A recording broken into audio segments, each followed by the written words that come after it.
चलिए आज एक कहानी सुनते हैं, एक ऐसे महान साम्राज्य की, एक ऐसे शानदार शहर की जो कभी जीत का प्रतीक था और फिर एक दिन रहस्यमयी ढंग से गायब हो गया। जी हाँ, आज हम बात करने वाले हैं दक्षिण भारत के गौरव विजयनगर साम्राज्य की।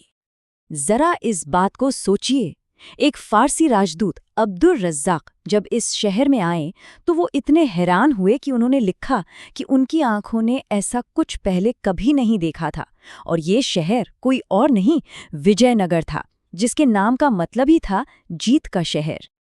तो सवाल ये उठता है कि इतना शानदार, इतना भव्य शहर आखिर खंडहर कैसे बन गया? यही वो बड़ी पहेली है जिसे आज हम सुलझाने की कोशिश करेंगे। तो चलिए शुरू करते हैं इस खोए हुए शहर को फिर से खोजने का सफर। ये देखना फैसिनेटिंग है कि कैसे एक पूरी की पूरी सभ्यता समय की धूल में गुम हो गई और फिर सदियों बाद दुनिया के सामने आई। ये टाइमलाइन देखिए, ये बहुत कुछ बताती है। 1565 में शहर तबाह हो जाता है और फिर करीब करीब 250 साल बाद 1800 में एक अंग्रेज अफसर कर्नल कॉलिन मैकेंजी इन खंडहरों तक पहुंचते हैं।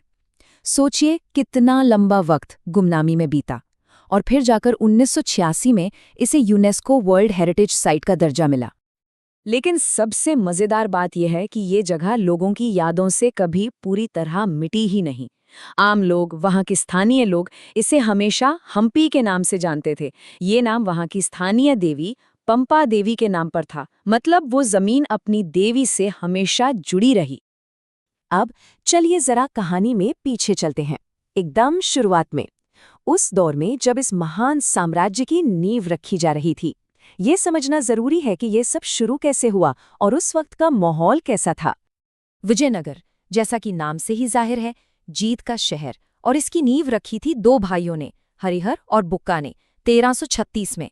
उन्होंने एक ऐसे साम्राज्य का सपना देखा जिसने आने वाली कई सदियों तक पूरे दक्षिण भारत की किस्मत तय कर दी।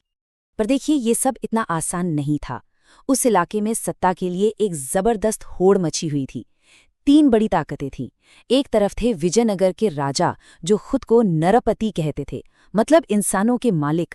दूसरी तरफ थे दक्कन के सुल्तान, जो कहलाते थे अश्वपति, यानी घोड़ों के स्वामी। और तीसरे थे उड़ीसा के गजपति शासक, जिन्हें कहते थे गजपति, यानी हाथियों के स्वामी। ये नाम ही बताते हैं कि मुकाबला कितना कड़ा रहा होगा। अब आते हैं इस साम्राज्य के सबसे सुनहरे दौर पर और बात करते हैं इसके सबसे महान, सबसे शक्तिशाली शासक की, कृष्णदेव राय। कृष्णदेव राय का दौर सही मायनों में गोल्डन एज था।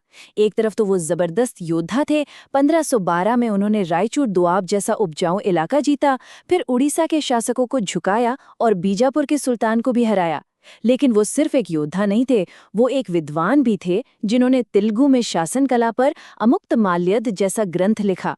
वो एक महान निर्माता थे, जिन्होंने शानदार मंदिर और ऊंचे ऊंचे गोपुरम बनवाए। और तो और अपनी माँ के सम्मान में नागलपुरम नाम का एक पूरा नया शहर ही बसा दिया। तो सवाल ये है कि इतने बड़े साम्राज्य को वो चलाते कैसे थे? जवाब है एक बहुत ही स्मार्ट सिस्टम से, जिसे अमर नायक प्रणाली कहते हैं। ये एक बिल्कुल अनोखा पॉलिटिकल सिस्टम था। इसमें होता ये था कि जो मिलिट्री कमांडर होते थे, जिन्हें नायक कहते थे, उन्हें कंट्रोल करने के लिए एक इलाका दे दिया जाता था। तो इन अमर नायकों का काम क्या होता था?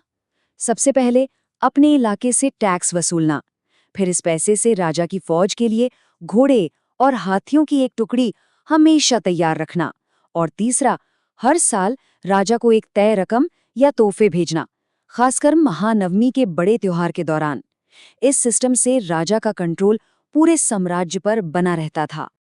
और ये सारा पैसा, ये सारी शानो शौकत आती कहाँ से थी? जवाब है व्यापार से। मसाले, कपड़े, कीमती पत्थर, ये सब दुनिया भर में बिकते थे। लेकिन सबसे जरूरी चीज जो वो बाहर से मंगाते थे, वो थे सेंट्रल एशिया से आने वाले बढ़िया नस्ल के जंगी घोड़े। यही उनकी सेना की असली ताकत थे। चलिए अब एक काम करते हैं, उस जमाने के जो यात्री विजयनगर आए थे, उनकी आंखों से इस शानदार राजधानी शहर की एक सैर करते हैं। ये नंबर देखिए, 7। एक या दो नहीं, बल्कि 7-7 दीवारें थी शहर की हिफाजत के लिए। और सबसे कमाल की बात यह है कि इन दीवारों के अंदर सिर्फ महल और घर नहीं थे, बल्कि खेत, जंगल और पानी के भंडार भी थे। इसका मतलब ये कि अगर दुश्मन महीनों तक भी शहर को घेरे रखे तो अंदर किसी चीज की कमी नहीं होगी। क्या जबरदस्त प्लानिंग थी। शहर का लेआउट भी बहुत सोचा समझा था। सबसे बाहर की तरफ थे खेत और जंगल, यानी शहर का अन्न भंडार। उसके अंदर था शहरी इलाका, जहां आम लोग रहते थे, बाजार लगते थे और हाँ, मंदिर और मस्जिदें एक साथ मौजूद थीं। फिर आता था रॉयल सेंटर, जहां राजा के महल थे, बड़े बड़े हॉल थे और इन सब के बीचों बीच था शहर का दिल, सेक्रेट सेंटर, जहां बड़े बड़े मंदिर थे। इसी रॉयल सेंटर में एक बहुत ही खास जगह थी, महानवी डिब्बा। ये एक बहुत बड़ा ऊंचा चबूतरा था। यहीं पर राजा 9 दिन के महानवी त्योहार के दौरान अपनी ताकत और शान और शौकत का प्रदर्शन करता था और अपने गवर्नरों से नजराना वसूल करता था। ये एक तरह से पावर का स्टेज था। शहर का जो धार्मिक केंद्र था वो तुंगभद्रा नदी के किनारे चट्टानों पर बसा था।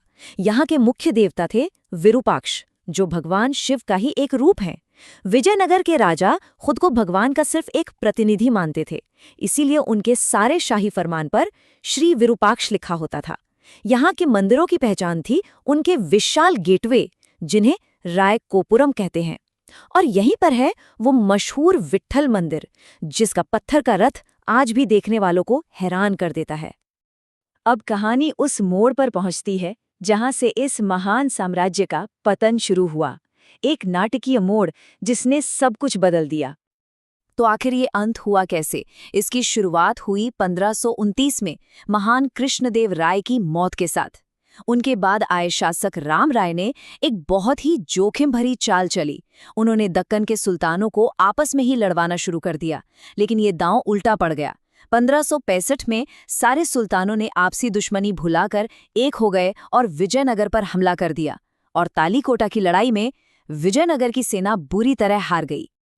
इस हार के बाद जो हुआ वो इतिहास की एक बहुत बड़ी त्रासदी है।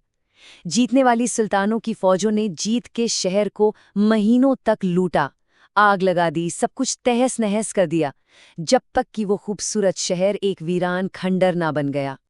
हाँ, साम्राज्य कुछ वक्त तक दूसरी राजधानियों से चलता तो रहा, लेकिन उसकी आत्मा, उसका दिल यानी विजयनगर शहर, वो हमेशा के लिए खो चुका था।